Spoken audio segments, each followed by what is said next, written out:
పశ్చిమ గోదావరి జిల్లా నరసాపురం దగ్గర గోదావరి వరద ప్రవాహం కొనసాగుతోంది. గోదావరికి ఎగువ ప్రాంతాల నుంచి భారీగా వరద నీరు వచ్చి చేరుతోంది. దీంతో అధికారులు ముందు జాగ్రత్త చర్యలు చేపట్టారు. ప్రయాణికుల భద్రత దృష్ట్యా ముందు జాగ్రత్త చర్యగా నరసాపురం, సకినేటిపల్లి రేవుల మధ్య పంటు, పడవల రాకపోకలను అధికారులు నిలిపివేశారు. వరద ఉధృతి తగ్గుముఖం పట్టే వరకు ఎవరూ నదిలోకి వెళ్లొద్దని హెచ్చరించారు. అలాగే తీర ప్రాంత ప్రజలు అప్రమత్తంగా ఉండాలని అధికారులు సూచించారు.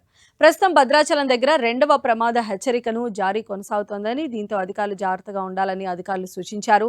ప్రస్తుతం జాగ్రత్త చర్యల్లో భాగంగా అందరినీ అప్రమత్తం చేశామని, ఉద్యోగులు సెలవులు కూడా రద్దు చేసి వెంటనే వారిని విధుల్లో చేరాలని ఆదేశించినట్లు నరసాపురం ఆర్డీఓ తెలిపారు.